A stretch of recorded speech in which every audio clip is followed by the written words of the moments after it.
Okay, one last thing I kind of wanted to go over with the ACS is recovering from unusual flight attitudes.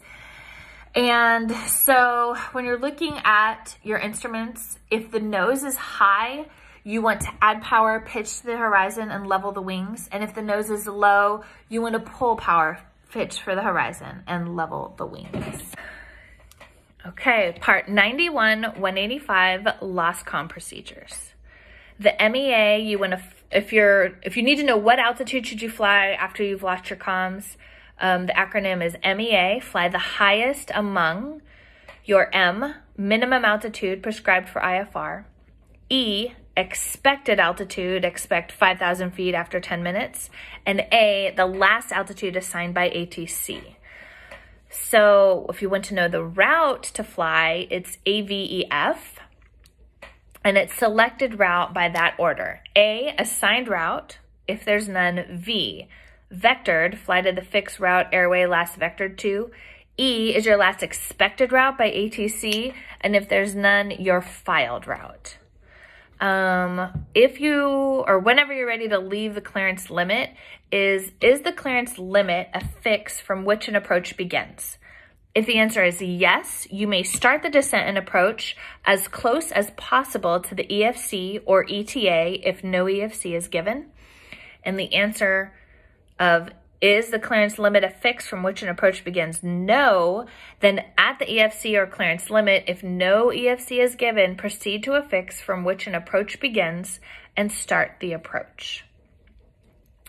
Per 91-175 and AIM 549, do not fly a procedure turn when the acronym will be SHARP TT, when it's a straight in approach, when you're holding in lieu of a procedure turn, when it's an arc, radar vector to final approach course, if no PT is depicted on the chart, if it's a timed approach, or a teardrop course reversal.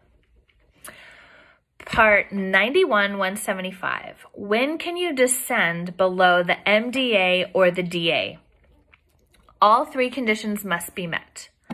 The aircraft is continuously in a position from which a descent to a landing on the intended runway can be made at a normal rate of descent using normal maneuvers. Number 2, the flight visibility or the enhanced flight visibility, if equipped, is not less than the visibility prescribed in the standard instrument approach being used. Number 3, at least one of the following visual references for the intended runway is distinctly visible and identifiable to the pilot. These are except Cat 2 and 3 approaches. And these 10 items must be identifiable. 1. The approach light system, except you may descend below 100 feet above the touchdown zone only if the red terminating bars or the red side row bars are also visible and identifiable. 2, the threshold. 3, the threshold markings. 4, the threshold lights. 5, runway end identifier lights. 6, the visual approach slope indicator. 7, the touchdown zone or its markings. 8, the touchdown zone lights. 9, the runway or runway markings, and 10, the runway lights. As far as aircraft approach categories go, Cat A is less than 90 knots. The radius for a circling maneuver is 1.3 nautical miles. Category B, 91 to 120 knots, 1.5 nautical mile circling.